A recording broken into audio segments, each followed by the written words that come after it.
pemirsa Vlognews.id, kembali lagi bersama saya Amelia Nanda di acara wawancara eksklusif Vlognews.id.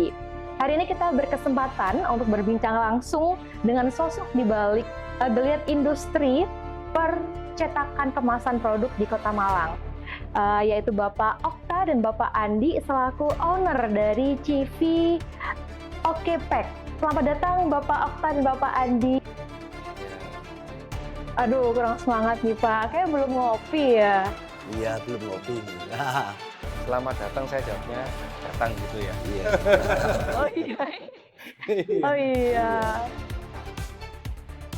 Baik Pak, Bapak kan sebagai owner ya di CV OKPACK. Mungkin bisa dijelaskan Pak, OKPACK itu bidang percetakan kemasan produk yang sudah berdiri sejak tahun berapa? Mungkin bisa diceritakan. Kalau OPEC-nya ini mulai berdiri kita itu pada saat COVID ya. Oh, COVID berarti sekitar tahun 2019? Lah, Oh, oke. 2019. Tapi dari hasil riset kita itu mulai tahun 2016. Start Ya, pemasarannya sudah. start penjajakan pasar. Mungkin bisa diceritakan sedikit Bapak, bagaimana awal mula Bapak Okta dan Bapak Andik ini merintis CV OKPACK ini hingga sampai berkembang hingga saat ini? Suatu ketika di pasar itu ada suatu gendala pasar, yaitu di mana permasalahannya itu adalah UMKM. Nah, bagaimana kita menyolusikan UMKM untuk mendapatkan kemasan dari angka 100 sampai 1000, awalnya itu. Karena kalau kita order di dalam satu industri, terutama industri besar, itu minimum ordernya itu 50.000. Ya, awalnya memicu itu. Bahkan bisa lebih. Bahkan bisa lebih. Semua tergantung ukuran ya. Nah, minimum ordernya itu. Akhirnya kita riset di situ. Kita riset. Nah, dalam jangka waktu riset itu barulah tahun 2016 barulah kita itu diterima pasar. Hasil riset kita. Terciptalah paper foil waktu itu. Paper foil ya Pak? Paper foil. Paper metalis. Paper foil, paper metalis. Dan agak banyak ini ya, beberapa jenis. Itu termasuk yang pertama kali kemasan di Kota Malang atau Ini Indonesia kalau saya bilang ya. Oh, luar biasa ya. Memasarkannya Karena di memang belum Indonesia. ada. Waktu itu memang belum ada. Memang belum ada. Jadi gimana caranya kita itu bisa merangkul UMKM pada saat itu, karena UMKM kita hampir-hampir perkembangannya kecil pada saat itu. Itu bedanya di situ. Kalau percetakan besar itu kan biasanya melayani yang besar-besar saja. Nah, waktu itu kita juga melayani yang besar-besar saja. Karena banyak UMKM itu yang istilahnya Tidak terjamah. Ada nggak sih Pak buat kita, ada nggak sih Pak buat kita yang bisa 100, 200, 300. Kita ini juga mikir, mereka nunjukkan kemasannya itu rata-rata polos kasih stiker. Awalnya kita coba itu ya stiker semua ya, full stiker waktu itu. Waktu itu full stiker. Ternyata sama sekali ini nggak bisa diteruskan karena stiker sendiri juga mahal. HPP produksi mereka sebetulnya kalau dia pakai stiker pun tinggi. Jadi baik dari kesalahan kerja, coba tempelin satu-satu, pasti ada miss nanti dalam suatu pekerjaan situ. Human error-nya itu kan UMKM dia nggak pernah menghitung. Seandainya ya kalau 100 masih muda, nah, kalau dia kerja dalam satu hari 1000, 2000, nah, terciptalah paper foil ini untuk mengatasi seperti itu, hal itu. Jadi satu, mereka bisa berjualan brand dengan brand dia sendiri, itu intinya. Dua, dikemas dengan kemasan yang higienis. Duanya itu ya. Ketiga, food grade. Food grade. Yeah. Baik Bapak, berarti memang berjalan dari permasalahan yang ada di UMKM. Selanjutnya sebagai owner nih Pak, saya penasaran fokus utama Bapak yang dipegang dalam mengelola CV OKPACK ini apa Pak? fokus saya adalah melayani UMKM. Oh, melayani UMKM. Jadi dari situlah OKPEK itu berkembang. Berarti di lapang produksinya, Bapak itu lebih fokus ikut turut dalam memproduksi atau hanya bertemu dengan klien saja, Pak? Untuk ikut produksi enggak, kita lebih ke packagingnya ya. Kita lebih memikirkan packaging untuk UMKM. Karena kenapa kita harus memandang UMKM ya? Ini menurut kami berdua, yang pertama UMKM ini banyak dibandingkan dengan pengusaha besar. Pengusaha besar kan sudah pasti kelihatan, oh ini misalkan dari PT ini, Betul. PT ini, PT Betul. ini. Kelihatan brandnya sudah ada semua, tapi mereka ini kan juga butuh bangkit. Kenapa kita fokusnya di mereka? Karena mereka ini bukan hanya 1-2 orang, tapi lebih banyak daripada perusahaan-perusahaan besar. Nah ini yang kita himpun supaya mereka itu bisa mengangkat derajat berkembang, UMKM. gitu. Karena pada saat itu jika Indonesia, ya ini kita bicara negara ya, Oke, Pak, baik. tidak dikuatkan dengan sistem UMKM yang kuat, kekuatan kita tidak ada, kalah dengan Cina, Mas. Ini hasil survei saya. Gitu. Betul. Lalu untuk target pasar ya Pak, atau segmen pelanggan dari CV OKPEK itu berarti mulai dari UMKM hingga industri besar ya Pak. Mungkin bisa disebutkan siapa saja sih segmen atau target pasar Bapak? Kalau target pasar itu pastinya UMKM ya, yang sifatnya makanan ringan lah targetnya. Untuk target semua pasti menyeluruh ya Mbak. Menyeluruh ya. Iya, Kalau itu tapi untuk fokusnya lebih kita global itu. lebih perhatian di UMKM. Ya. Kita punya perhatian khusus di UMKM untuk pelatihannya, untuk Jadi pengembangan produknya. Ya. Jadi untuk ini apa namanya konsultan lah, konsultasi lebih penting. Jadi kita memberikan suatu wadah, di situ adalah konsultannya untuk UMKM. Untuk kedinasan kita memberikan suatu pelatihan terhadap UMKM. Baik Pak, berarti kan dari cerita Bapak tadi kemasan itu menjadi wajah pertama dari sebuah brand ya Pak. Mungkin untuk apakah ada inovasi ke depan atau sudah ada rencana inovasi yang dikembangkan oleh CV OKPEK dalam mendukung UMKM Pak? Kita ada beberapa inovasi sebetulnya. Di sini kita sudah siapkan beberapa inovasi, yaitu ada 2 ya. Jadi kemasan eco green ya, satu yang ramah lingkungan, sama nanti ada lagi cetak digital untuk kemasan cetak digital. Jadi cetak digital ini supaya mereka itu bisa merasakan di mana kemasan itu tidak dicetak di dalam kertas lagi sudah. Dapat dijelaskan di sini kan sudah terpampang sangat banyak contoh dari packaging di CV OKPEK Pak. Mungkin bisa dijelaskan. Satu di sini ada paper foil. Nah, tapi dia kelemahannya kan tadi tidak bisa diisi tekanan angin.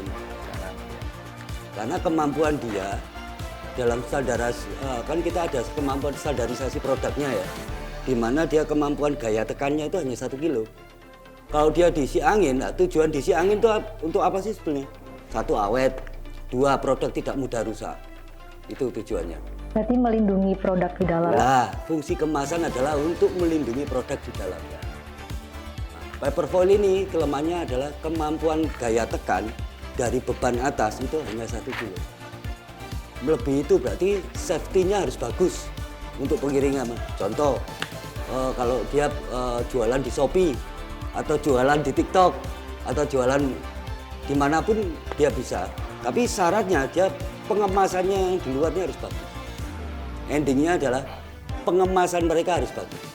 Nah, 2, kita ada lagi cetak rotografur. Nah, ini brandnya kelas mereka sudah naik. Nah, cetak rotografur. Nah, cetak rotografur ini adalah kita cetak minimal kapasitasnya itu di angka 5.000, di mana dia mempunyai standarisasi produk. Nah, standarisasinya dia bisa dikasih tekanan angin di sini. Paham ya?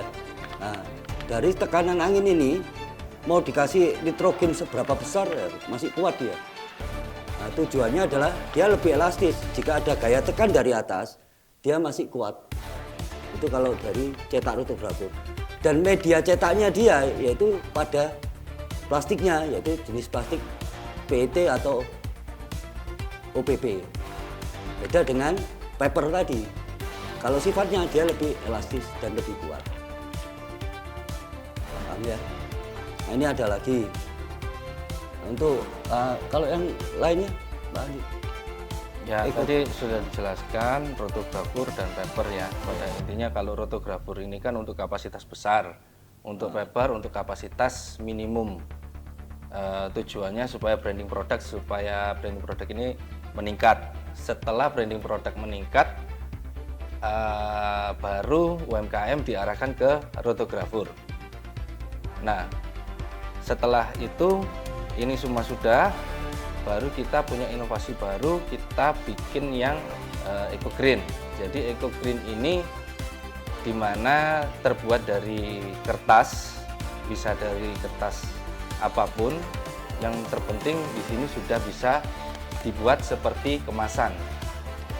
Jadi tanpa media plastik, tanpa media apapun sudah bisa disealer seperti ini. Nah, ini disobek pun bisa.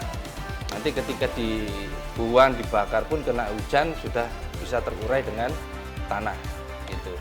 Jadi ini yang paling aman. Cuman tidak diperuntukkan untuk sejenis produk liquid.